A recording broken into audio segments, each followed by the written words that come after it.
day, ladies and gentlemen, and welcome to this short summary recording covering the COVID-19 UIF specific benefits. So an easy aid guide was released for employers, and that was issued by the Department of Employment and Labour, and that's the source of the information. So let's work through the summary. The first benefit specifically being provided for is the natural disaster benefit. So if an employer decides as a result of COVID-19 to close its business for a period and send employees home, and this will be applicable to businesses closed during the lockdown period, it's deemed to be a temporary layoff. And if the employer cannot pay the employees for this period, the employer then needs to apply for the natural disaster benefit from the UIF. Very important to take note of the fact that the employer needs to apply. This benefit is delinked from the normal benefit structure of the UIF system, and therefore the normal rule that for every 4 days worked, an employee accumulates 1 credit day will not apply. But it's also important to take note of the fact that you cannot claim the natural disaster benefit and a normal UIF benefit simultaneously. The value of the benefit, ladies and gentlemen, is capped at $3,500, so equal to the minimum wage per employee. And the term of the benefit is the shorter of either the lockdown period or a maximum period of 3 months. If an employee is ill, temporarily laid off, or unemployed for longer than 3 months, then the normal UIF benefits will be applicable. So in order to qualify for this, various documents need to be submitted. Firstly, a UI-19 and UIF 2.7 form must be completed by the employer.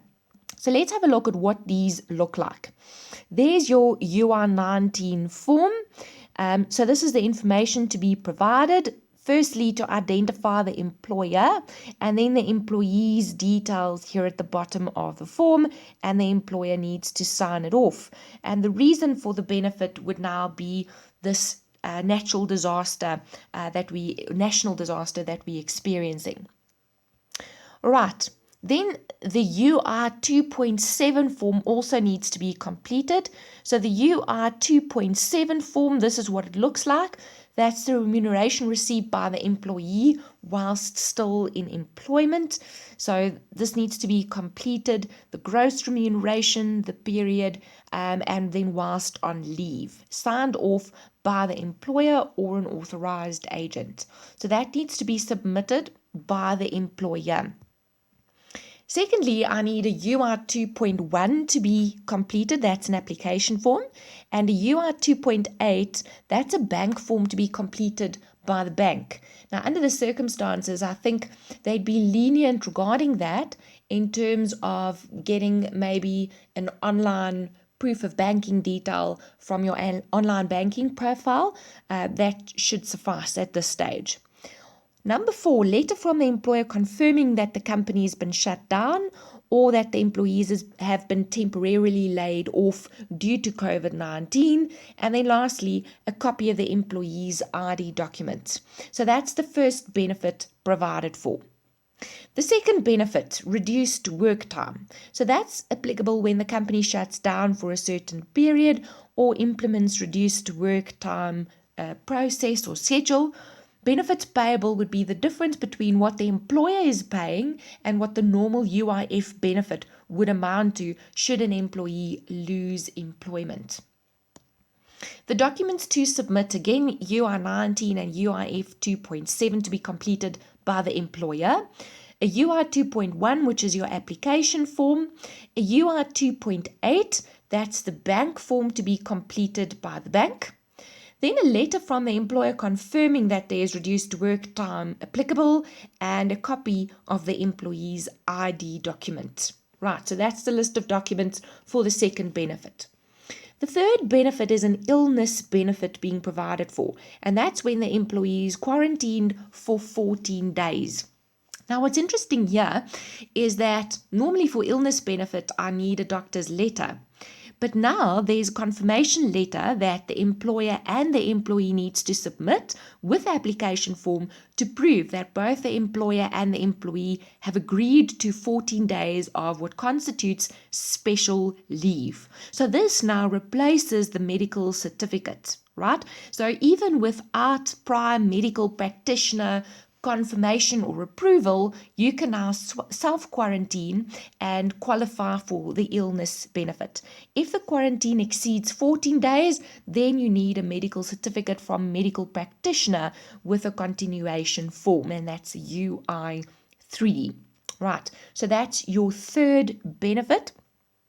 In terms of the documents to submit, again, UI19 and UI2.7 to be completed by the employer.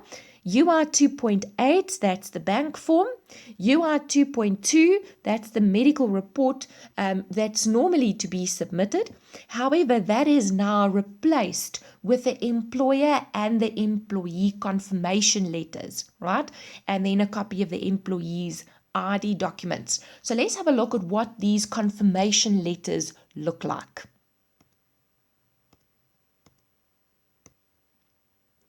So here's the employer declaration. The employer's details declare that the company and the employee above have agreed to the employee must self-quarantine and not report for duties from this date to that date. And it is signed off. Right, so that's the employer declaration. All right, so this is the employee's declaration. The employee needs to provide information related to ID number, where the employee is employed, the UIF reference number, self-quarantine and not report for duty as a measure to curb the spread of coronavirus from this date to that date, and then signed off. Right, so that is what these declarations look like. They can be downloaded, completed, and then submitted. Right, so that's the third benefit being provided for, and the last benefit is a death benefit. So this is a benefit paid to a beneficiary of the deceased. Persons eligible to apply would be a spouse, a life partner, children, and nominated persons of the deceased. Documents UI19 and UI53 to be completed by the employer. UI 2.5 or 2.6, that's the deceased application. A death certificate, a bank form, UI 2.8, and then a copy of the employee and applicant's ID documents. So that's the fourth and final benefit.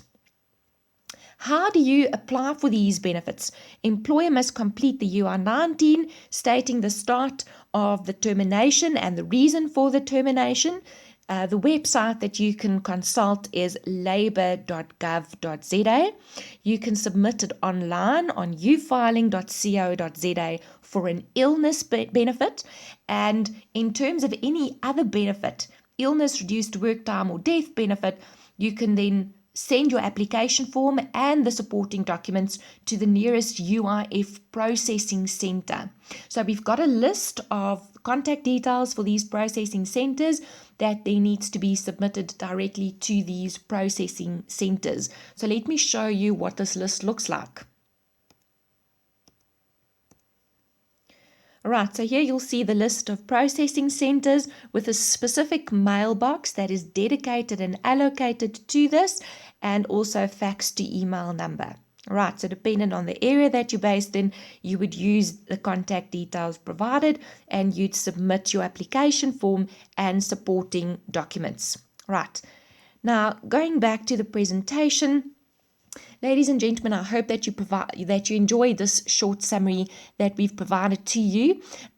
We'll also be doing a whole session just on the UIF benefits and the implications between the employer and the employee, that relationship, how it impacts that relationship, and what you should be on the lookout for in practice in terms of the process to be followed. So please make sure to also join us for that webinar. If you can't join us, you're also welcome to have a listen to the recording afterwards.